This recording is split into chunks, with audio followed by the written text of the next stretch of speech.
Cerita pun berlanjut, di mana kita sudah sampai di chapter ke-41, yaitu ketika Slendy memaksa masuk ke gedung SGT Entertainment, sembari membawa Pilgyu yang ia gunakan sebagai sandera.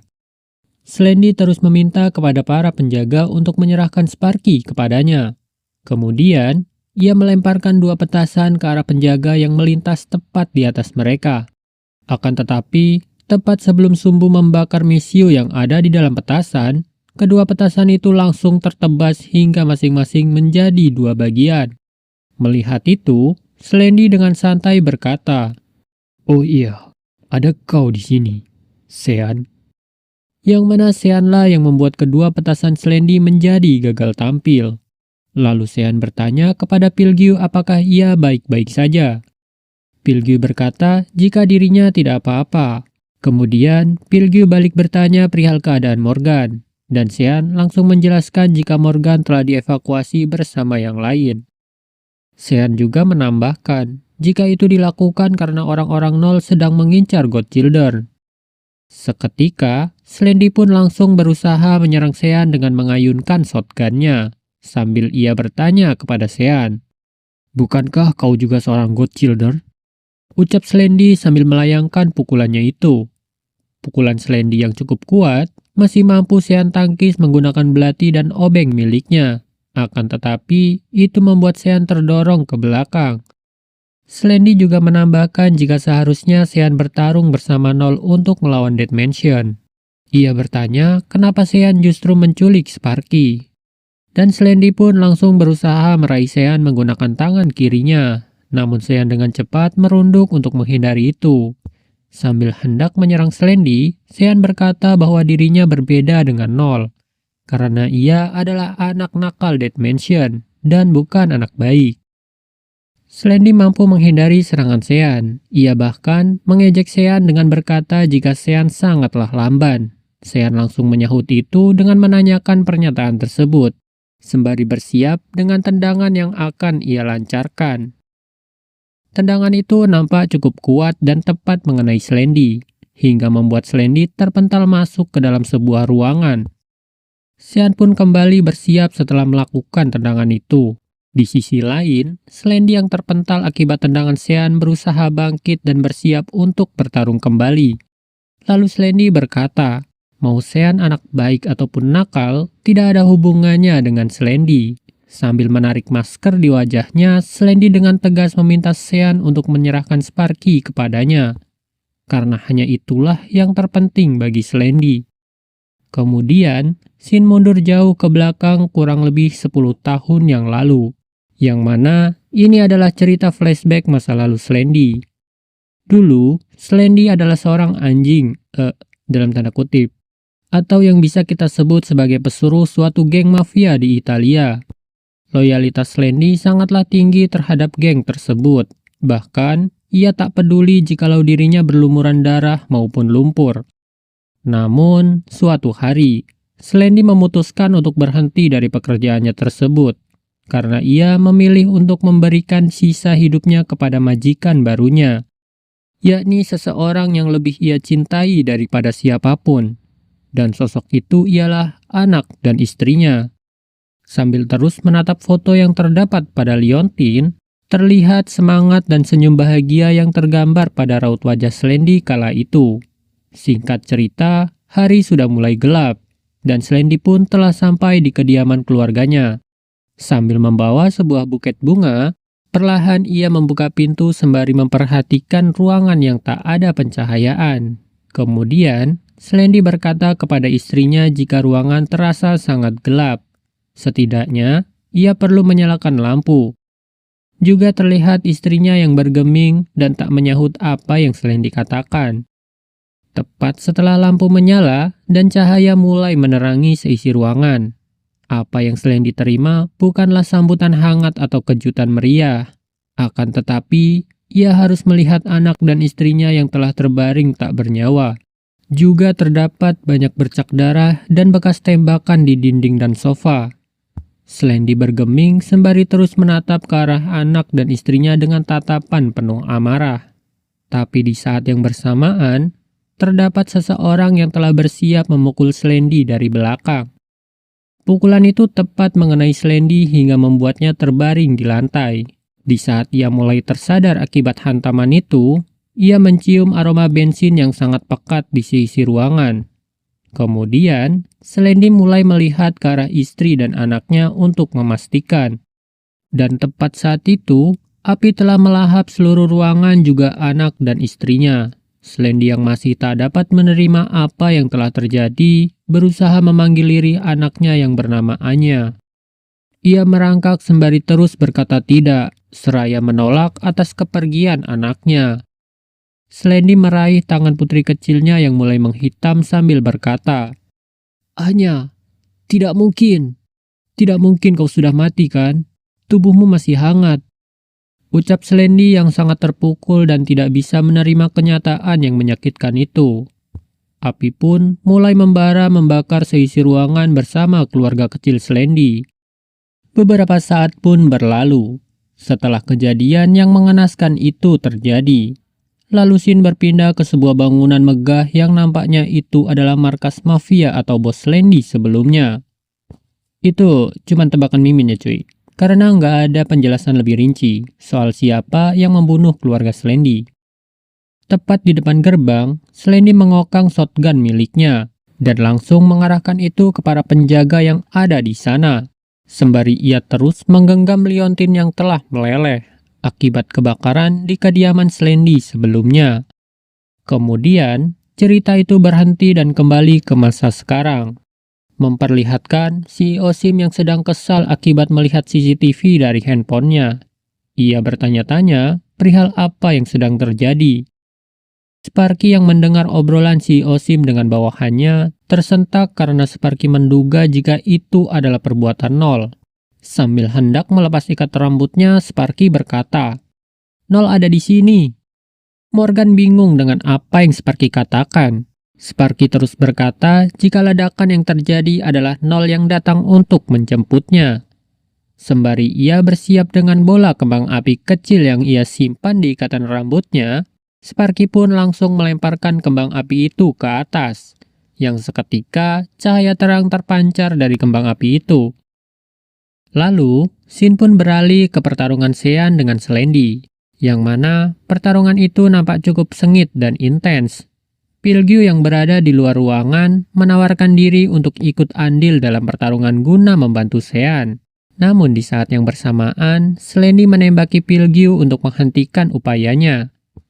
Sean yang mendengar saran Pilgyu menolaknya dan berkata jika Pilgyu hanya akan menghalangi Sean. Dan akhirnya Pilgyu pun tak punya pilihan selain menonton dari samping pintu. Sambil terus memperhatikan pertarungan Sean dengan Slendy, Pilgyu terkesan dengan kemampuan Sean. Ia berkata jika Sean nampak jauh berbeda dibandingkan ketika bertarung dengannya saat pertama kali bertemu.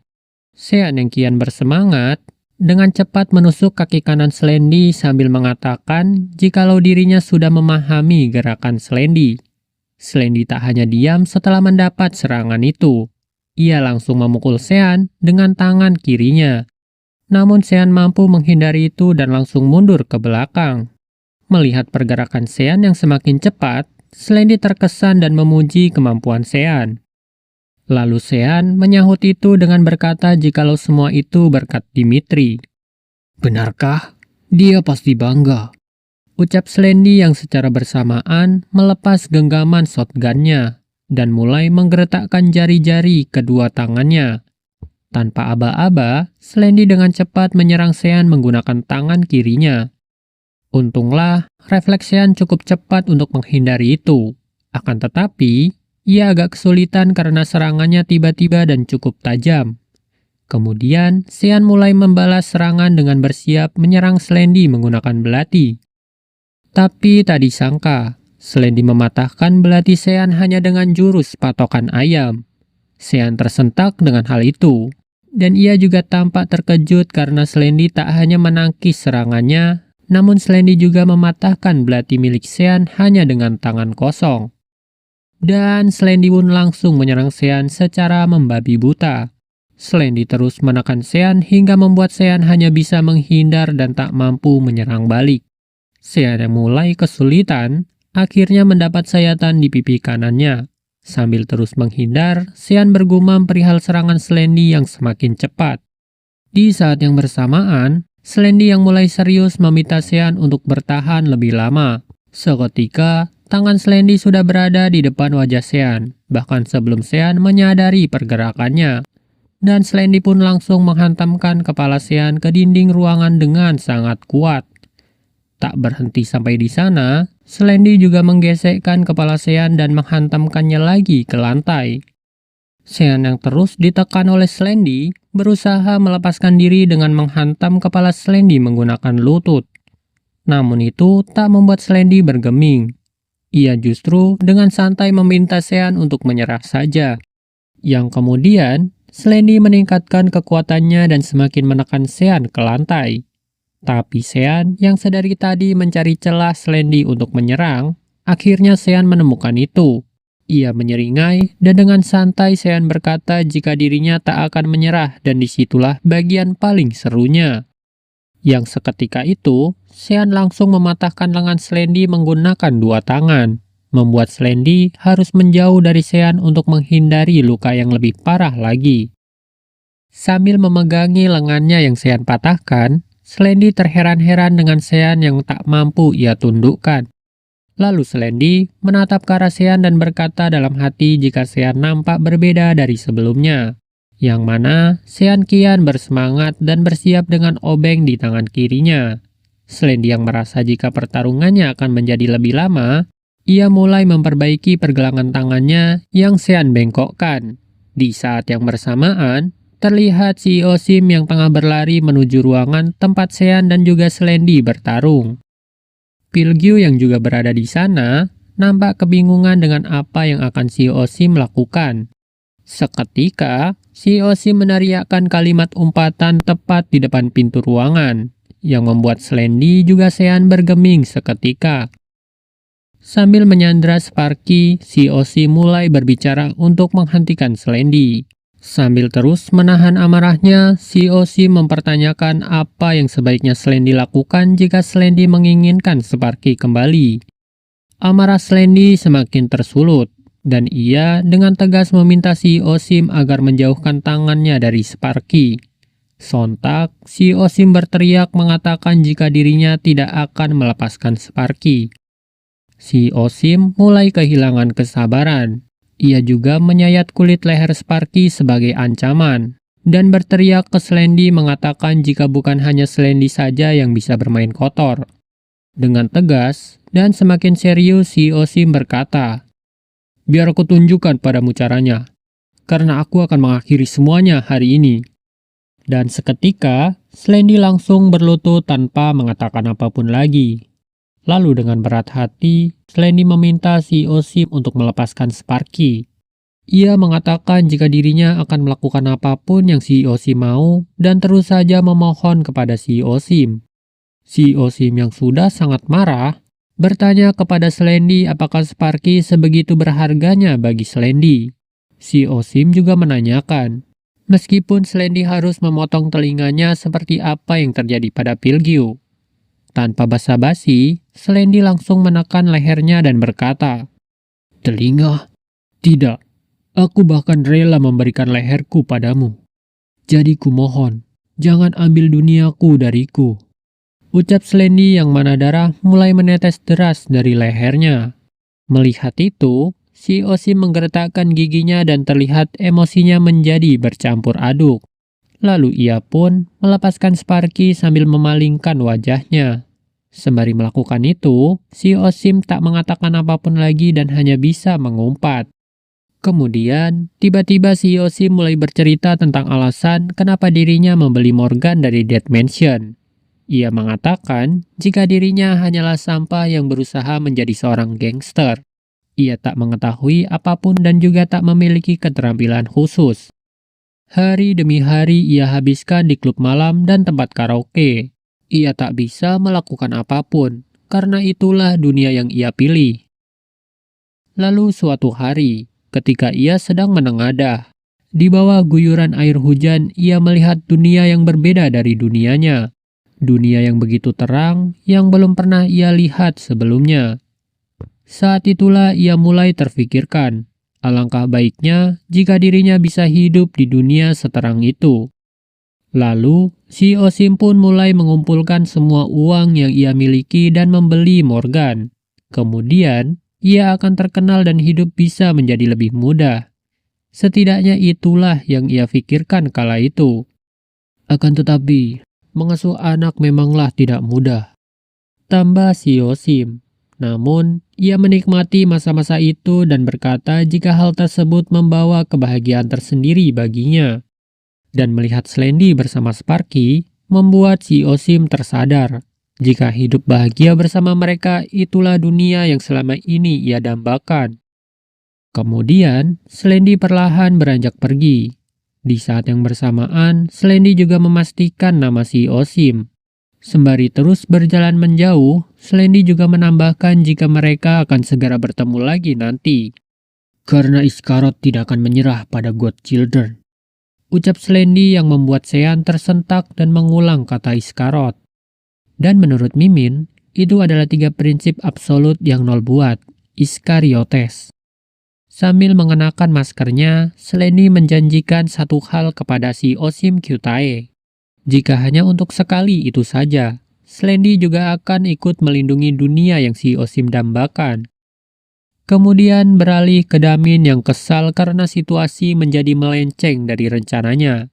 Ia terlihat sangat frustasi dengan Slendy yang sedari awal dirinya memang tidak menyukainya. Kemudian, Damin mengajak 2 orang anggota baru untuk langsung pergi ke tempat Morgan, karena rencana sebelumnya sudah tidak dapat dilanjutkan. Sambil memperlihatkan 2 orang yang nampaknya sangat kuat, Damin menambahkan jika ini bisa menjadi sesi latihan untuk anggota baru. Lalu Shin kembali ke SGT Entertainment, tepat setelah Slendy berhasil membawa Sparky bersamanya. Rahel yang kesal bertanya kepada si Osim, apakah ketika ia pergi si Osim menyerahkan Sparky begitu saja? Dan seketika, Rahel langsung menodongkan senapannya ke arah si Osim. Bawahan si Osim yang khawatir memanggil si Osim agar segera menjelaskannya. Namun, si Osim hanya berkata jika dirinya tak memiliki alasan. Sean yang tahu betul dengan situasi yang telah terjadi, meminta Rahel untuk tidak terlalu keras terhadap si Osim. Ia juga mengatakan jika bukan karena si Osim mungkin saja Sean sudah dalam bahaya. Kemudian Sean menoleh ke arah Pilgyu dan berkata, itu benar-benar nyaris saja. Kau juga berpikir begitu kan? Pilgyu yang tersentak dan ia pun langsung membenarkan apa yang Sean katakan. Dalam hati Pilgyu bertanya-tanya, apakah Sean berencana berpihak kepada dirinya dan si Osim? Tepat setelah itu, Sean mengalihkan pembicaraan dan bertanya kepada Rahel. Tapi Rahel, kenapa kau membawa benda itu ke sini? Tanya Sean dengan sinis. Oh astaga, apa maksudmu dengan benda? Aku datang jauh-jauh ke sini dengan niatan untuk bekerja sama, dan sekarang aku mulai kehilangan niatan itu. Sahut Mari yang kesal dengan ungkapan Sean. Sean yang juga masih kesal dengan Mari atas apa yang Mari rencanakan dengan Nol dulu, berkata jika dirinya baik-baik saja tanpa bantuan Mari, dan meminta Mari untuk diam saja di tempatnya. Namun dengan santai Mari menimpali itu, berkata kalau Sean sudah bekerja keras hanya untuk kehilangan Sandra. Lalu Eugene kecil berusaha menenangkan Sean dan juga Mari. Eugene meminta Sean untuk mendengarkan apa yang ingin Mari sampaikan terlebih dahulu. Kemudian, Mari mulai menjelaskan. Ia berkata jika tujuan Nol adalah merekrut Good Children. Mari juga menambahkan, kalau ancaman tidak berhasil maka Nol tidak akan ragu untuk menggunakan kekerasan. Mendengar itu, Sean langsung menyahut dengan mengatakan jika semua orang sudah tahu akan hal itu. Tapi Mari tak menghiraukan perkataan Sean dan terus menjelaskan bahwa dirinya dan Rahel berencana mengidentifikasi anak-anak yang berpotensi menarik perhatian Nol. Lalu Rahel mengimbuhi penjelasan Mari dengan mengatakan bahwa ia akan membandingkan keahlian anak-anak yang diingat oleh Vincent, juga anak-anak yang telah Rahel perhatikan secara pribadi. Karena menurut Rahel, Jika seorang anak itu telah menarik perhatiannya, maka tak menutup kemungkinan anak itu juga menarik perhatian nol. Mari juga menambahkan, jika dirinya telah menemukan informasi terbaru terkait anak-anak itu. Mari berkata, jika beberapa dari mereka telah direkrut, dan sebentar lagi mereka akan segera bergabung. Mendengar itu, Sean bertanya mengenai kemampuan mereka, dan apakah mereka bisa dipercaya. Lalu Rahel berkata, jika itu sebabnya ia mengirim mereka sebagai tentara bayaran dengan bayaran yang mahal. Rahel juga menambahkan, kalau mereka perlu berinvestasi besar untuk menangkap nol. Kemudian, Mari mengimbuhi perkataan Rahel dengan mengatakan jika itu saja tidak cukup. Sambil mengambil sebuah kertas, Mari juga menambahkan kalau mereka juga perlu sebuah rencana, yaitu rencana untuk menangkap Nol dan anak buahnya sekaligus. Kemudian, Scene berpindah ke seorang pria besar yang sedang melihat banner solo konser Morgan di handphonenya. Pria itu bernama Connor yang merupakan seorang version 1 Dead Mansion. Connor juga mengetahui jika gadis bernama Moa itu sebenarnya adalah Morgan dari Dead Mansion. Lalu, temannya yang bernama Eric mengimbuhi ucapan Connor dengan berkata kalau ditelusuri memang ada jejak masa kecil Morgan. Seketika, Connor tertawa terbahak-bahak dan berkata, "Memangnya ini masuk akal? Morgan memakai riasan." Hahaha. Kemudian Connor menyodorkan handphonenya ke arah Eric, sambil mempertanyakan ekspresi Eric yang mencoba untuk tetap kalem. Meskipun itu memanglah cukup lucu baginya. Lalu Damin memanggil Connor juga Eric dan meminta mereka untuk segera bergerak. Connor menoleh ke arah Damin sambil berkata, "Maaf Hunbainim, tapi kami akan pergi sendiri." Hunbainim artinya junior ya cuy. Hehe. Sambil memperlihatkan foto masa kecil Morgan, Connor mengatakan jika dirinya akan memihak teman sekelasnya, yang mana kedua bocah yang dirangkul oleh Morgan di foto itu adalah Connor dan juga Eric kecil. Eric juga menambahkan, jika dirinya dan Connor memanglah sudah memilih untuk bergabung dengan tim Sean, yang disebut sebagai Bad Children. Tapi dirinya menunggu, karena ia tahu jika Nol pasti akan menghubunginya. Eric menunggu karena dirinya juga penasaran orang-orang seperti apa kelompok Nol itu. Mendengar penjelasan Eric, Damin menghela nafas sembari menggaruk-garuk kepalanya. Kemudian ia berkata, kalau kalian memilih jalan itu, kalian hanya akan mati. Dasar Sunbae brengsek." Kalau Sunbae artinya senior cuy. Dan tepat setelah Damin mengatakan itu, terlihat tinju Connor yang sudah melayang dengan sangat cepat mengarah ke Damin. Seketika, Damin terpental hingga menghantam sebuah kontainer. Connor yang merasa sudah mendominasi berkata jika nama permainannya adalah siapa yang menyerang duluan adalah pemenangnya. Damin tak berkata apapun mendengar taunting itu. Namun sebelum Damin bersiap menyerang balik, terlihat benang tipis sudah mengelilingi tubuhnya, yang mana ternyata itu adalah serangan Eric. Benang tipis yang Eric tarik dengan sangat cepat berubah menjadi bilah pedang yang amat tajam hingga menghancurkan barang-barang yang ada di sekitarnya. Bahkan, jaket Connor pun tak luput dari tebasan benang Eric. Connor yang merasa semuanya sudah berakhir, berkata sombong dengan menanyakan apakah pertarungannya berakhir begitu saja. Sambil memejamkan mata, Eric menyahut Connor dengan mengatakan, "Hei, kalau kau bicara seperti itu, biasanya dia masih hidup." Dan benar saja, bahkan sebelum Eric selesai berbicara, Damin berada tepat di belakang Eric sembari bersiap dengan tendangannya. Dan Eric yang tak menyadari serangan itu harus terpental jauh akibat tendangan Damin yang tepat mengenai pinggangnya. Connor yang menyaksikan rekannya terpental tak tinggal diam dan bersiap menyerang Damin dengan tendangan. Cetak! Benturan keras pun terjadi akibat pertemuan tulang kering Connor dan Damin. Namun terlihat jika Damin lebih mendominasi duel tendangan itu. Benar saja, kaki Connor langsung berdarah setelah bertabrakan dengan kaki Damin. Damin yang memang sudah berpengalaman dengan pertarungan jalanan, telah menyiapkan besi tepat di depan tulang keringnya. Dan setelah itu, Erik muncul dari titik buta Damin dan bersiap menyerang Damin menggunakan belati. Tapi entah bagaimana, Damin telah menyadari keberadaan Erik dan langsung melompat untuk menghindari tebasan Erik.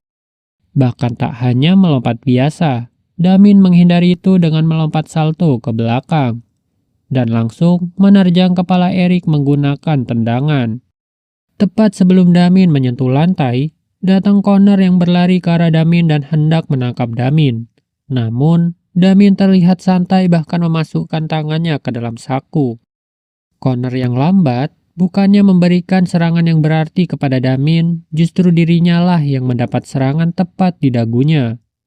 Tak berhenti sampai di sana, Damin langsung mengeluarkan pisau yang berada di ujung sepatunya dan bersiap melancarkan serangan lanjutan kepada Connor. Erik yang melihat itu mengkhawatirkan Connor dan berteriak memanggilnya. Namun Connor yang tak sempat bereaksi akibat serangan Damin sebelumnya berakhir mendapat tendangan ultimate dari Damin, yang mana itu bahkan belum mengakhiri serangan Damin karena Damin masih bersiap dengan tendangan berikutnya, yang tepat mengenai kepala bagian belakang Connor. Tendangan itu sudah pasti memberikan impact yang sangat besar, karena bagian tumit sepatu Damin dilapisi dengan lempengan besi. Damin yang masih kesal, terus saja menendangi Connor sambil mempertanyakan omong kosong yang Connor katakan sebelumnya, yaitu Connor yang lebih memilih bekerja sama dengan Sean ketimbang bekerja sama dengan Nol. Erik yang sudah tak berdaya hanya bergeming sambil memanggil Connor lirih. Lalu sambil menginjak Connor, Damin menambahkan bahwa Dead Mansion bukanlah tempat penitipan anak. Kemudian, scene berpindah ke SGT Entertainment, melanjutkan diskusi Bad Children yang dibantu Mari untuk membuat sebuah rencana. Sean yang ragu dengan rencana Mari, bertanya apakah Mari sungguh ingin mengadakan konser di situasi seperti ini. Mari menimpali itu dan balik bertanya apa maksud Sean dengan mengadakan konser. Mari menekankan jika ini adalah bagian dari strategi yang ia buat. Lalu Sean berkata bukankah itu terlalu terang-terangan. Dengan santai, Mari mengatakan kalau itu lebih baik dan bisa dimanfaatkan. Sambil memperlihatkan Rachel yang berjalan keluar karena mendapat panggilan telepon, Sean mempertanyakan apa yang Mari maksud dengan memanfaatkan situasi itu. Mari mencoret-coret poster, kemudian ia mengatakan jika pada akhirnya orang-orang Nol akan menyerang, setidaknya biarkan Bad Children yang menentukan waktu dan tempatnya. Sambil memperlihatkan poster yang sudah Mari coret-coret kepada Sean, Mari mengatakan bahwa konser itu akan menjadi bagian dari rencana untuk memberikan mereka keuntungan. Mari tersenyum, kemudian ia juga menambahkan, konser ini akan menjadi umpan untuk perangkap kita, ucap Mari. Kemudian beralih ke Rachel yang mendapat panggilan telepon, yang mana panggilan itu berasal dari nomor telepon Erik.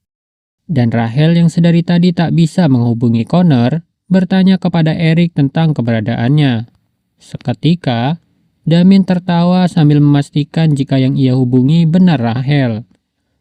Rachel yang kenal dengan suara Damin sudah memiliki dugaan terkait siapa yang sedang menjadi lawan bicaranya.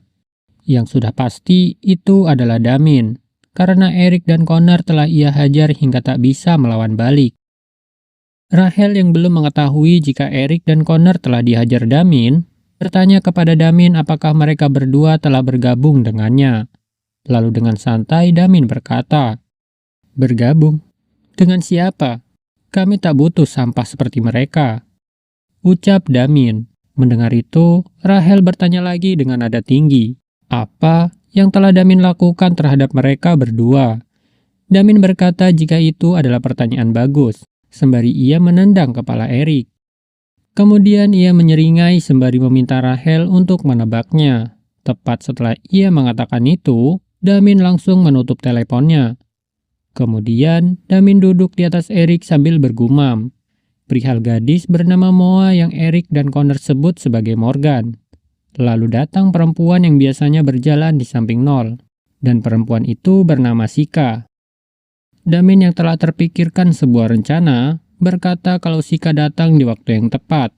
sebab Damin memiliki ide yang menyenangkan. Tapi untuk itu ia butuh bantuan Sika. Tak mengatakan sepatah kata pun, Sika hanya terdiam mendengarkan apa yang Damin katakan. Kemudian, scene kembali ke SGT Entertainment, di mana orang-orang sedang beres-beres akibat kekacauan yang dibuat oleh Slendy sebelumnya. Sambil memegang sebuah kotak yang cukup besar, Pilgyu memanggil CEO Sim. Ia berkata jika sepertinya itu adalah hadiah untuk Morgan dari para penggemar. Pilgyu juga bersyukur karena hampir saja kotak itu terbakar. Tapi bahkan sebelum Pilgyu menyelesaikan kalimatnya, CEO Sim langsung meminta Pilgyu untuk membuang kotak itu. CEO Sim yang trauma dengan sebuah kotak, berkata jika itu terlalu berbahaya dalam situasi seperti sekarang, karena mereka tidak tahu apa isi yang ada di dalam kotak itu. Jadi tidak ada alasan bagi mereka untuk menerima dan membuka kotak itu. CEO Sim juga meminta Pilgyu untuk membuang semuanya demi keselamatan Morgan. Karena itulah prioritas utama mereka saat ini. Tapi tiba-tiba, tepat setelah CEO Sim berkata demikian, datang Morgan yang langsung bertanya perihal apa yang baru saja CEO Sim katakan. CEO Sim yang kemudian menyadari Morgan ada di sana, bertanya kepada Morgan kenapa dirinya malah turun ke bawah. Yang seharusnya Morgan berlatih untuk keperluan konser yang akan datang. Tak menghiraukan apa yang CEO Sim katakan, Morgan langsung mendatangi Pilgyu dan memastikan jika kotak yang Pilgyu pegang adalah milik Morgan dari para penggemarnya. Pilgyu bergeming mendengar itu, dan seketika Morgan langsung mengambil paksa kotak itu dari tangan Pilgyu, sambil berteriak kenapa barang itu justru ingin dibuang. Pilgyu yang mematuhi perkataan CEO Sim mencoba menghentikan Morgan dengan mengatakan bahwa keselamatan Morgan jauh lebih penting daripada hadiah para penggemar. Sontak, Morgan langsung berteriak menanyakan apa hal yang lebih penting. Morgan yang kesal juga menambahkan kalau itu adalah hadiah dari para penggemarnya. Ia menyalahkan CEO Sim dan Pilgyu karena mereka hendak membuang semua barang itu. Tepat setelah Morgan mengatakan itu, CEO Sim menjatuhkan karung sampah miliknya, sembari dengan tegas meminta Morgan untuk berhenti. CEO Sim terlihat sangat marah. Ia juga dengan serius berkata, "Apa kau tidak melihat semua sedang berusaha sekuat tenaga? Menurutmu, mengapa kami melakukan semua ini?" Ucap CEO Sim yang sampai membuat para bawahannya merasa jika CEO Sim terlalu berlebihan. Lalu Morgan mencoba membela diri dengan berkata jika CEO Sim terlalu keras. Seketika itu, CEO Sim langsung memukul kotak hadiah yang sedang Morgan pegang, sambil mempertanyakan pernyataan Morgan sebelumnya tentang CEO Sim yang terlalu keras. Tak berhenti sampai di sana, CEO Sim yang tak bisa lagi menahan amarahnya, berteriak keras ke Morgan mengatakan jika tugasnya adalah melindungi Morgan. Dan hanya itulah yang bisa ia lakukan pada situasi seperti ini. Ia juga meminta Morgan untuk melakukan hal yang perlu Morgan lakukan, entah itu menari ataupun bernyanyi. Lalu CEO Sim berpaling setelah mengatakan itu, dengan ekspresi kesal namun juga terlihat merasa bersalah. Di saat yang bersamaan, Morgan mempertanyakan kenapa dirinya perlu naik ke panggung dalam keadaan seperti itu. Yang nampaknya Morgan benar-benar tidak bisa fokus dan menginginkan kehidupan tenang seperti sebelum ada Nol. Dan kata-kata Morgan pun membuat suasana menjadi hening untuk beberapa saat. Lalu Morgan pergi meninggalkan tempat itu tanpa mengatakan apapun lagi. Tepat setelah Morgan pergi, Pilgyu bertanya kepada CEO Sim, mengapa CEO Sim mengatakan sesuatu yang tidak ia maksudkan. Sambil murung, CEO Sim berkata jika sebenarnya ia bingung. Ia benci kehilangan rekan-rekannya karena Morgan. Akan tetapi ia juga tak ingin kehilangan Morgan. CEO Sim juga bertanya kepada Pilgyu, apa yang harus ia lakukan dalam situasi seperti ini. Juga di saat yang bersamaan, sedari tadi Sean mendengarkan dari lantai atas. Namun Sean tak mengatakan apapun. Bergeming, memahami situasi yang sedang dialami oleh CEO Sim. Singkat cerita, seminggu pun berlalu. Panggung tempat Morgan konser juga telah dipersiapkan. Dan saat ini adalah waktu di mana konser akan dimulai dalam 30 menit lagi. Mari yang menjadi otak dalam operasi kali ini terlihat bersemangat dengan rencana yang telah ia persiapkan. Ia menghubungi semua rekan-rekan Bad Children yang tersebar melalui earpiece dan meminta mereka semua untuk bersiap pada posisi masing-masing. Pertama, mari mengkonfirmasi keberadaan Eugene yang sedang bertugas mengawasi area parkiran luar. Eugene berkata kalau sejauh ini semuanya terlihat baik-baik saja dan belum ada tanda-tanda apapun. Tapi di sisi lain, Yuri menggerutu perihal pakaian yang harus ia gunakan. Ia kesal dan mempertanyakan kenapa dirinya harus memakai pakaian seperti itu. Eugene yang mendengar itu mengatakan kalau pakaian yang Yuri kenakan terlihat cocok untuknya. Eugene juga menambahkan, "Bukannya kamu suka ayun-ayunin barang kayak gitu?" Ucap Eugene sambil tertawa kecil. Kembali kemari, yang selanjutnya mengkonfirmasi keberadaan Dimitri. Dimitri yang berperan sebagai petugas keamanan di gerbang depan, mengatakan jika keadaan di sana juga baik-baik saja, dan menambahkan kalau sebagian besar penonton sudah masuk ke dalam. Lalu, mari lanjut mengkonfirmasi posisi Rachel dan menanyakan keadaan di sana. Rachel yang tidak menjawab panggilan Mari melalui earpiece, terus Mari panggil hingga beberapa kali. Kemudian Rachel langsung berkata untuk jangan mengganggunya, sebab ia sedang menyamar sebagai penonton dalam operasi kali ini. Rachel mengatakan jika dirinya tidak bisa berbicara saat menyamar sebagai penonton. Rachel juga menambahkan jika dirinya akan mendengarkan melalui earpiece. Namun, ia tetap akan bertindak dengan caranya sendiri. Sambil menyeruput minumannya, Mari menyebut Rachel sebagai wanita arogan dengan nada agak keras. Rachel yang mendengar itu langsung berteriak mempertanyakan perkataan Mari.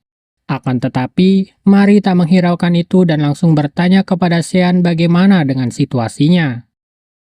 Mari bertanya apakah ada tanda-tanda mencurigakan dari bagian atas, yang mana Sean memantau keadaan dari ketinggian. Sambil melihat sekitar, Sean mengatakan jika belum terlihat tanda-tanda dari penyusup. Kemudian ia berjalan di atas besi kerangka panggung. Sean berkata kalau mungkin saja orang-orang nol akan menunggu sampai konser benar-benar dimulai baru bergerak. Tatapan Sean terhenti sejenak sambil memasang ekspresi cemas. Sean memperhatikan Pilgyu yang sedang bertugas mengatur jalannya konser. Lalu Sean berjalan kembali sambil mewanti-wanti Pilgyu, ia berkata, "Khususnya kalian, paman-paman, jangan memaksakan diri sampai terluka. Fokus saja menjaga Morgan. Soal menghadapi mereka, serahkan pada kami. Mengerti?" Ucap Sean dengan tegas. Mendengar Sean mengatakan itu, Pilgyu tersenyum dan mempertanyakan Sean yang mulai memanggilnya dengan sebutan paman. Sean yang malu-malu menyangkal perkataan Pilgyu dengan menyebutkan kalau ia ikut memanggil paman karena Morgan selalu menggunakan kata itu. Kemudian, Sean langsung mengalihkan pembicaraan dan dengan tegas mengatakan jika Morganlah pusat dari semua ini. Lalu Sean bertanya kepada Morgan apakah dirinya sudah siap.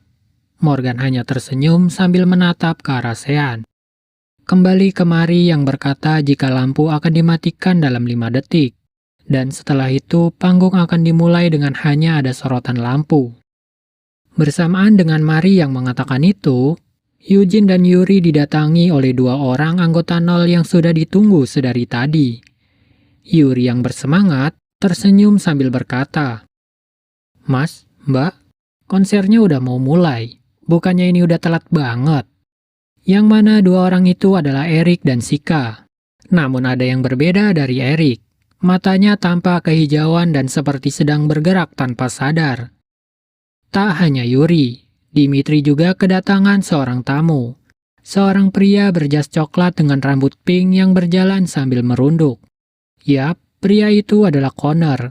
Persis seperti Eric yang matanya terlihat aneh. Connor juga memiliki mata itu, namun warnanya berbeda. Di sisi lain, Rachel yang sedang menyamar sebagai penonton biasa ditepuk pundaknya oleh seseorang. Dan pria itu adalah Dominic. Ia bahkan langsung mengenali Rachel di banyaknya kerumunan orang itu. Dan tanpa mengatakan apapun lagi, Dominic langsung menempelkan ujung pistolnya ke perut Rachel. Di saat yang bersamaan, Mary yang sedari tadi menghitung mundur dari 5, kini sampai di hitungan ketiga. Lalu berpindah ke Sean yang juga mendapatkan bagian. Dan kali ini, Sean harus berhadapan kembali dengan Slendy. Di saat yang bersamaan, hitungan mundur Mary sudah berakhir. Dan konser pun langsung dimulai, dengan Morgan yang menyapa semua orang. Namun tak hanya konser, akan tetapi pertarungan yang telah Mary rencanakan juga dimulai. Lalu scene berpindah ke Yuri dan Eugene yang sebelumnya didatangi oleh Eric dan Sika. Yuri yang memang seorang maniak pertarungan, langsung melompat dan dengan cepat berlari ke arah Eric dan Sika. Di saat yang bersamaan, Eugene berteriak meminta Yuri untuk memahami kekuatan mereka terlebih dahulu. Akan tetapi, Yuri yang sudah bersiap dengan tongkat bisbolnya berkata jika dirinya akan mengetahui hal itu setelah menghajar mereka sedikit. Melihat Yuri yang sudah mulai bergerak, Sika mengetuk pundak Eric dan memberinya perintah untuk menyerang Yuri. Sontak, Eric pun langsung berlari dengan cepat ke arah Yuri dan berhasil menahan tongkat yang Yuri layangkan. Eugene yang mengetahui identitas Eric sebagai version 1 bertanya-tanya kenapa dirinya bekerja sama dengan Iskarot. Seketika itu, Eugene berteriak ke Yuri, memperingatinya untuk jangan lengah dan jangan juga meremehkan Eric. Namun Yuri balik berteriak ke Eugene memintanya untuk diam. Lalu sambil menoleh ke arah Eugene, Yuri berkata jika dirinya bisa menangani itu sendiri. Tepat saat itu, Eric sudah bersiap menusuk wajah Yuri yang sedang lengah. Untunglah, Eugene dengan cepat menepis senjata Eric dan berhasil menghentikan upayanya untuk menyerang Yuri. Tepat setelah itu, Eugene tersenyum sambil menoleh ke arah Yuri. Ia berkata, "Aku bilang jangan lengah. Heh, dasar amatir." Mendengar perkataan Eugene, Yuri memegang ujung tongkat bisbolnya dan langsung menyerang Eric dengan gagang tongkat yang terbuat dari besi. Sambil ia berkata ke Eugene jika dirinya pasti baik-baik saja kalau Eugene tidak mengalihkan perhatiannya.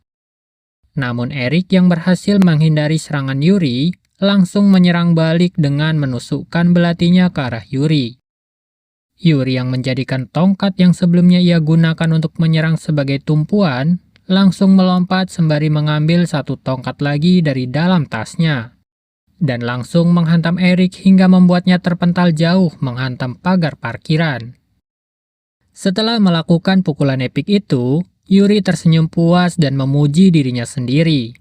Eric yang tampaknya sudah tak berdaya, dihampiri oleh Sika. Ia jongkok di dekat Eric sambil mengusap wajah Eric. Lalu Sika mendekatkan kepalanya ke Eric dan perlahan ia berkata, "Perintah, bangun Eric." Seketika itu Eric langsung bangkit meskipun ia harus kesulitan untuk menggerakkan tubuhnya.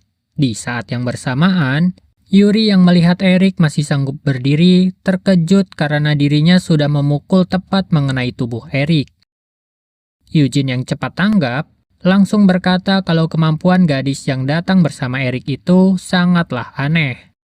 Sambil memperlihatkan Eric yang bersusah payah untuk berdiri, Eugene menambahkan kalau gadis itu nampak seperti mengendalikan Eric layaknya boneka. Dengan tubuhnya yang sedang dalam kondisi seperti itu, kemungkinan besar dia tak punya kendali atas tubuhnya sendiri. Tambah Eugene lagi, yang membuat Yuri menjadi bersemangat. Yuri berkata, kalau itu akan menjadi hal seru karena Eric akan bangkit kembali berapa kali pun Yuri menghajarnya. Tapi Eugene yang cerdas meminta Yuri untuk sedikit lebih tenang dan menyarankan untuk menyusun rencana terlebih dahulu karena mereka perlu mengetahui sejauh mana kemampuan lawan. Tak menghiraukan apa yang Eugene katakan, Yuri tetap bersikeras dengan apa yang ia pikirkan. Kalau dirinya akan segera mengetahui kemampuan lawan jika terus menghajar mereka. Lalu dengan serius Eugene menambahkan pendapatnya, kalau masih banyak yang belum mereka berdua ketahui tentang kekuatan Sika. Eugene juga mengatakan jika ada kemungkinan bahwa Sika mampu mengendalikan lebih dari satu orang. Tepat saat itu, Miguel telah melompat ke arah Eugene dan bersiap dengan tombaknya. Yang mana Miguel juga memiliki mata aneh seperti milik Eric dan juga Connor. Kemudian, scene beralih ke Dimitri yang didatangi oleh Connor. Saat itu, Connor meminta Dimitri untuk lari. Akan tetapi, karena efek dari kemampuan Sika yang kuat, kata-kata Connor tak terdengar jelas di telinga Dimitri. Dimitri langsung bersiap dengan pistol yang ada di pinggangnya sambil mempertanyakan apa yang dikatakan oleh Connor. Namun, Connor tak mengatakan apapun lagi, dan dengan cepat bergerak ke hadapan Dimitri. Dimitri yang masih ragu dengan lawannya, tak sempat bereaksi terhadap pukulan Connor yang begitu kuat, dan mengakibatkan dirinya harus terpental masuk ke dalam sebuah ruangan. Bahkan tak hanya terpental, luka di perut Dimitri yang disebabkan oleh nol pada pertarungan sebelumnya sampai terbuka kembali. Belum sampai bangkit, Dimitri sudah akan dihantam lagi oleh Connor. Connor bersiap memukul Dimitri sambil setengah sadar mengatakan kata lari. Kemudian, scene berpindah ke pertarungan Yuri juga Eugene, yang mana sudah terlihat tombak menancap di segala tempat. Dan juga terlihat Eugene yang telah terbaring, bergeming dengan tombak yang menancap di sekitar tubuhnya. Lalu Yuri berteriak memanggil Eugene untuk menyadarkannya. Namun di saat yang bersamaan, Miguel bergerak dengan sangat cepat hendak menyerang Yuri. Yuri yang terkejut dengan pergerakan Miguel menjadi kesulitan untuk bereaksi. Lalu ia mengayunkan tongkatnya untuk menepis salah satu tombak Miguel. Namun sangat disayangkan, serangan Miguel tak berhenti sampai di situ karena ia langsung menancapkan tombaknya yang lain hingga menembus kaki Yuri. Di saat yang bersamaan, Eric sudah bersiap menyerang Yuri dari belakang. Untunglah, Yuri berhasil menghindari itu dengan melompat ke samping. Ia mendorong tubuhnya untuk menjauh dari Eric, sambil mencabut tombak Miguel yang menancap di paha kirinya. Yuri yang kehilangan keseimbangan akibat luka yang ia terima, membuatnya terjatuh dan menghantam pagar tombak yang Miguel buat. Tepat saat itu, Miguel dan Eric mulai perlahan berjalan mendekat ke arahnya. Yuri yang terlihat mulai cemas karena ia harus bertarung sendirian melawan dua orang, juga dirinya dalam kondisi terluka. Tiba-tiba, Yuri jadi teringat akan masa kecilnya, di mana ia selalu dipukuli ayahnya yang hobi mabuk-mabukan. Kala itu Yuri tersadar dengan pepatah Rusia yang mengatakan bahwa di negara yang menjual lebih dari 500.000 tongkat pemukul setiap tahunnya, hanya ada satu set bola dan sarung tangan yang terjual. Dan mirisnya, Yuri menyadari pepatah itu dari perbuatan ayahnya. Yuri menceritakan jika ayahnya yang terkutuk itu memukulinya setiap hari. Ia juga mengatakan kalau ayahnya punya beberapa pemukul di sekitarnya, agar dirinya tak kehilangan minat ketika salah satunya patah dan ia bisa menggunakan yang lain untuk memukul Yuri. Dan itu jugalah yang membuat Yuri tersadar kenapa tongkat pemukul sangatlah laris. Bahkan dulu Yuri berharap jika dirinya lah yang akan hancur terlebih dahulu karena kekejaman ayahnya. Di ingatan Yuri sewaktu ia masih kecil, ayahnya selalu mengatakan jika hanya orang lemah saja yang menangis, dan orang kuat itu harus tertawa. Itulah yang ayah Yuri katakan setiap kali memukuli Yuri.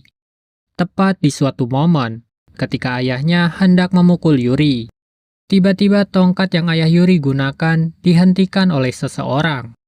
Pria berbadan besar dan tanpa alas kaki yang dikenal sebagai barefoot. Ayah Yuri yang sedang mabuk bertanya siapa pria besar itu dan kenapa ia datang ke rumahnya. Tapi tak menghiraukan apa yang ayah Yuri katakan, pria besar itu langsung mencengkram mulut ayah Yuri. Ia juga menghancurkan tongkat bisbol dengan hanya menggenggamnya, sambil berkata jika dirinya setuju dengan pernyataan yang ayah Yuri katakan, bahwa yang kuat tertawa dan yang lemah menangis. Kemudian pria besar itu juga bertanya kepada ayah Yuri, menanyakan dirinya akan memilih menangis atau tertawa, sembari terus mencengkram mulutnya. Mengingat itu, membuat Yuri tersenyum sambil tertawa kecil. Lalu ia menghantam lantai dengan tongkatnya dan mengulangi kalimat yang menjadi prinsip hidupnya, bahwa yang lemah menangis, sedangkan yang kuat tertawa. Sambil bersiap menghantam bebatuan yang terangkat akibat pukulan Yuri ke lantai sebelumnya. Dan Yuri pun langsung memukul bongkahan batu kecil itu sembari bertanya, siapakah yang akan tertawa di akhir? Setelah melakukan serangan itu, Yuri berlari menjauh untuk menjaga jarak dari Miguel dan juga Eric. Lalu Yuri mengeluarkan 2 bola biru dari dalam sakunya.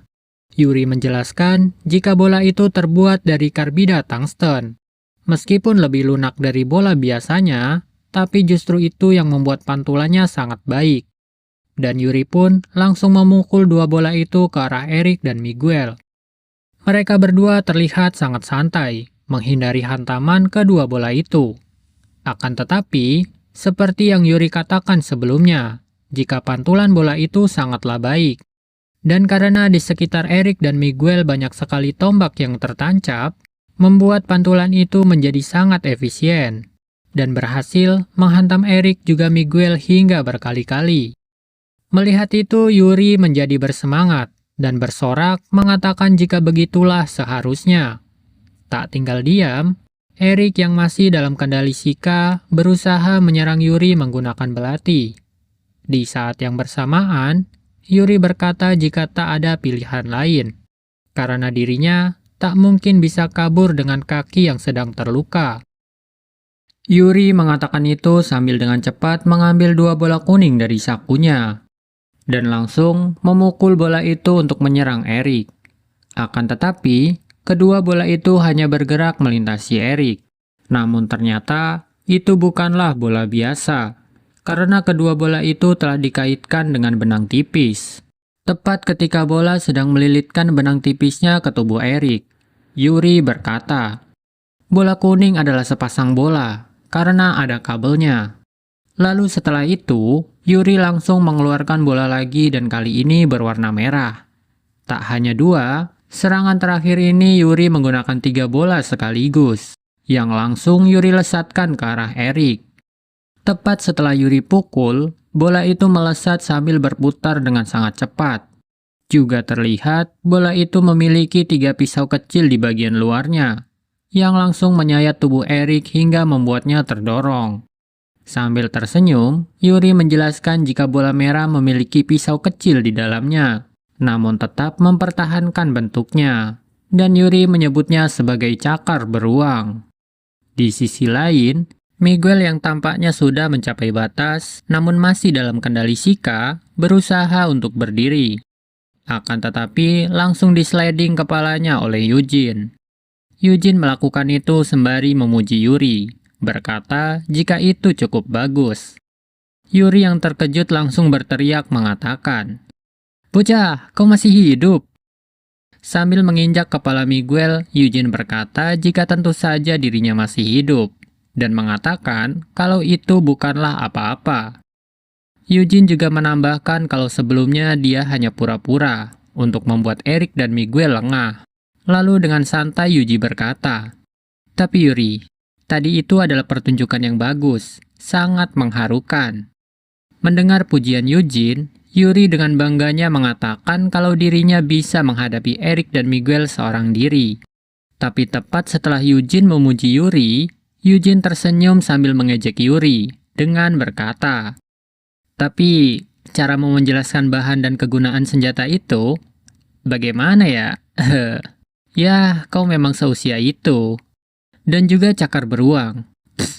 Maaf. Aku tak bisa menahan tawa," ucap Eugene sambil tertawa kecil. Yuri tak bisa menyangkal itu, dan hanya mencoba menghentikan Eugene dengan berteriak menyuruhnya untuk diam. Lalu sambil menunjuk ke arah Eugene, Yuri mengatakan, "Kau, jangan berani-berani bilang ini ke siapapun." Di saat yang bersamaan, Damin sudah bersiap untuk menendang Yuri dari belakang.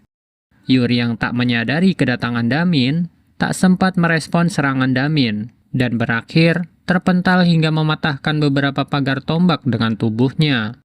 Lalu dengan santai, Damin berkata, "Kalian kekanak-kanakan sekali, sampai aku muak melihatnya. Apa kalian datang ke sini untuk bermain?" Di sisi lain, Yuri terlihat tak mampu bangkit kembali dan hanya bergeming di lantai. Lalu scene berpindah ke pertarungan Dimitri dengan Connor. Tepat ketika Dimitri hendak dihantam oleh Connor yang memintanya untuk lari. Pukulan Connor yang begitu kuat bahkan sampai menghancurkan loker dengan tangan kosong. Untungnya, Dimitri mampu menghindari itu dengan bergerak ke samping. Tak berhenti sampai di sana, Connor langsung melayangkan pukulan cross berikutnya. Namun itu pun masih bisa Dimitri hindari. Di saat yang bersamaan, Dimitri bergumam perihal Connor yang begitu kuat. Dimitri juga mengatakan, jika pertarungan melawan Connor, levelnya sama seperti ketika melawan Slendy. Seketika, Connor sudah berada di hadapan Dimitri dan bersiap dengan tinjunya.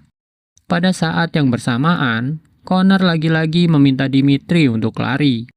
Dan akhirnya, Dimitri pun harus mendapatkan pukulan uppercut pada lukanya yang dibuat nol sebelumnya. Tak hanya menerima pukulan begitu saja, Dimitri juga bersiap dengan pukulan cross sambil bertanya kepada Connor. Kenapa Connor terus saja mengulangi kata-katanya? Yang mana, sedari tadi Connor memanglah terus berkata lari kepada Dimitri. Pukulan Dimitri yang begitu kuat, bahkan sampai membuat Connor terdorong, tetap saja tak mampu membuat Connor bergeming. Karena setelah menerima pukulan Dimitri, Connor langsung bergerak dengan cepat ke arah Dimitri sembari terus saja mengucapkan kata lari. Sambil hendak membuka loker, Dimitri mulai mempertanyakan kata lari yang terus Connor sebutkan. Dimitri menduga apakah Connor sedang bertarung bukan atas kehendaknya sendiri. Di saat yang bersamaan, Connor yang sedang bergerak ke arah Dimitri tersentak dengan serangan yang Dimitri layangkan padanya. Yang mana, Dimitri langsung mengayunkan kapak ke arah Connor. Tapi Connor, yang memang seorang version 1 tipe petarung, insting dan refleksnya cukup bagus, membuatnya berhasil menghindari tebasan Dimitri. Akan tetapi, karena pergerakan yang tiba-tiba untuk menghindari serangan Dimitri, membuat Connor kehilangan keseimbangan, dan akhirnya terjatuh. Membuat Dimitri bisa sedikit menyombongkan diri dengan alat yang sudah dipersiapkan. Kemudian, scene berpindah ke Sean yang kini tengah berhadapan dengan Slendy. Slendy yang tampak bersemangat, ia berkata jika dirinya dan Sean belum menyelesaikan pertarungan sebelumnya. Dan Slendy juga meminta Sean untuk menunjukkan kemampuannya yang sebenarnya. Tepat setelah itu, kedua sisi langsung bergerak bersamaan untuk memulai pertarungan. Seperti biasa, Slendy memulai serangannya dengan menggunakan cakar tangan kirinya. Namun Sean dengan cepat memiringkan kepalanya untuk menghindari itu. Sama seperti saat melawan Jang Hyun, Slendy langsung menodongkan shotgunnya ke wajah Sean, tepat setelah Sean menghindari serangan pertama Slendy. Dan boom, satu tembakan Slendy lesatkan, hingga menciptakan letupan kembang api yang cukup besar. Namun tak dapat dipastikan apakah Sean berhasil menghindari serangan itu atau tidak, karena sorot kamera langsung beralih ke Morgan yang sedang berada di atas panggung. Dan tampaknya Morgan menyadari jika pertarungannya telah dimulai. Bahkan, ada salah satu penonton yang menyadari suara tembakan Slendy. Akan tetapi perhatian langsung dialihkan ke Morgan yang sedang disorot oleh lampu. Dan seketika itu, para penonton langsung bersorak gembira dengan penuh antusias. Di sisi lain, Mari yang telat menyadari jika orang-orang nol telah datang, berusaha menghubungi rekan-rekannya untuk memberitahukan hal itu. Mari memanggil Eugene juga Yuri, namun tak mendapat jawaban, karena Yuri masih tergeletak akibat serangan tiba-tiba dari Damin. Mari juga memastikan keadaan Dimitri, yang sama saja tak merespon panggilan Mari, karena Dimitri sedang sibuk bertarung dengan Connor. Mendapati sebagian rekannya tak bisa dihubungi, Mari mengumpat dan kemudian ia memanggil Rahel untuk memastikan situasinya. Rahel yang sudah dihampiri oleh Dominic sebelumnya, bahkan sudah ditodong pistol oleh Dominic. Rahel berkata jikalau Mary sangatlah berisik, dan memberitahukan Mary jika dirinya sudah melakukan kontak dengan salah satu bawahan nol. Dengan tenang dan tanpa pergerakan yang mencolok, Dominic berkata, "Aku banyak mendengar tentangmu, Rahel. Katanya, kau ahli dalam penyamaran dan operasi rahasia. Tapi sepertinya, kau tak sehebat yang dikatakan rumor." Ucap Dominic sambil tersenyum kecil. Ia merasa jika dirinya telah unggul dan bisa dengan mudah mengakhiri bagiannya. Tepat setelah itu, Mary memberitahu Rahel melalui earpiece jika Mary akan menyalakan sorot lampu dalam 2 detik, agar Rahel dapat memanfaatkan momentum itu untuk lepas dari todongan Dominic.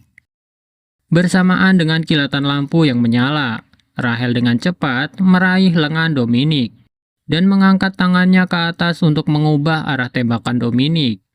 Tepat setelah melakukan itu, Rahel langsung bergerak memutar untuk lepas dari pandangan Dominic. Dan seketika, Rahel menghilang di antara kerumunan, membuat Dominic kehilangan kesempatan untuk mengakhiri pertarungan. Akan tetapi, karena Rahel belum jauh dan masih berada di sekitar sana, Dominic masih bisa memprediksikan posisi Rahel. Di saat yang bersamaan, Mary memperingati Rahel kalau dirinya membuat keributan yang cukup besar, maka itu akan cukup merepotkan. Rahel langsung menyahut itu dengan berkata untuk jangan khawatir, karena itu adalah keahliannya.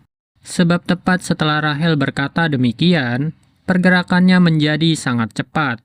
Meskipun Dominic mampu mengikuti arah pergerakan Rahel, ia masih tidak dapat memprediksikan serangan Rahel, dan berakhir mendapatkan luka goresan di paha kanannya. Setelah melakukan serangan itu, Rahel kembali bergerak mengitari Dominic, mencari celah untuk melancarkan serangan berikutnya, dan langsung menyayat tangan kiri Dominic. Dominic yang tak bisa memastikan posisi Rahel karena banyaknya orang di sekitar sana membuatnya kesulitan dan mulai merasa cemas. Namun sebaliknya, Rahel justru memanfaatkan kerumunan orang untuk menyembunyikan dirinya. Rahel tampak bersemangat karena ia mampu terus menyerang dan bersembunyi. Kemudian scene beralih ke pertarungan Dimitri dengan Connor, di mana tepat saat mereka berdua tengah beradu tinju. Akan tetapi, bukan ternyata. Soalnya Dimitri menggunakan sekop untuk menahan pukulan cross Connor. Curang cuy. Yang secara bersamaan, Dimitri berkata jika kebanyakan orang memang tak bisa melewati itu. Ya iyalah, itu besi bejir. Lalu Dimitri pun langsung menebaskan skopnya untuk membuat Connor mundur ke belakang. Bersamaan dengan itu, Dimitri juga sudah bersiap melayangkan kapak di tangan kanannya.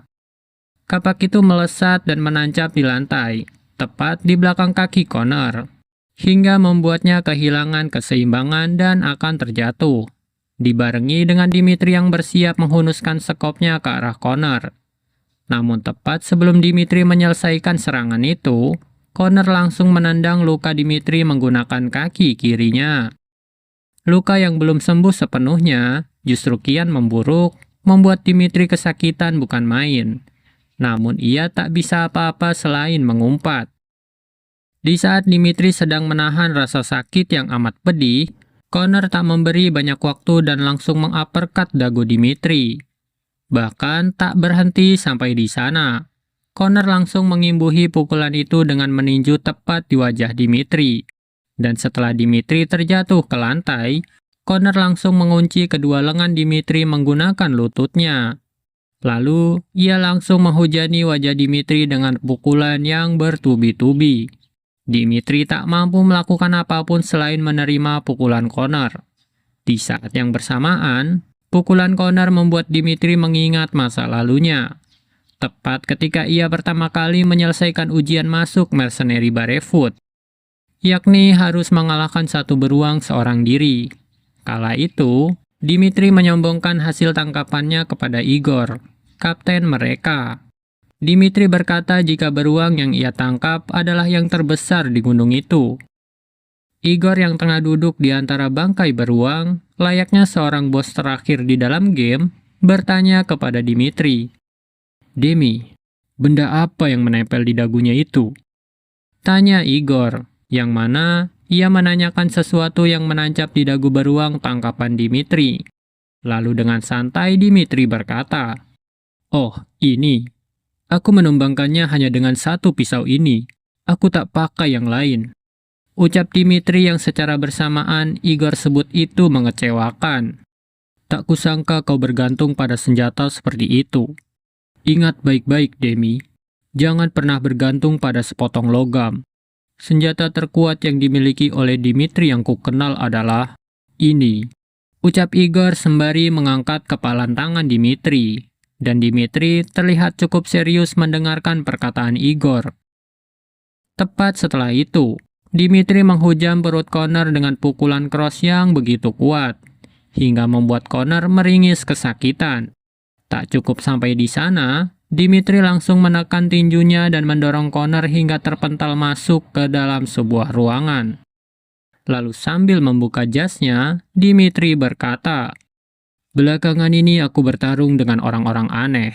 Seseorang yang memakai benda apa saja di sekitarnya sebagai senjata. Kembang api, senapan, pisau. Tapi, berkat kau aku teringat sesuatu. Inilah pertarungan yang sebenarnya." Ucap Dimitri yang perlahan mendekat ke arah Connor sembari melinting lengan bajunya. Kemudian, Dimitri melonggarkan dasinya dan menambahkan, "Kau belum puas kan? Ayo kita panaskan badan sedikit." Tambahnya sambil menyeringai.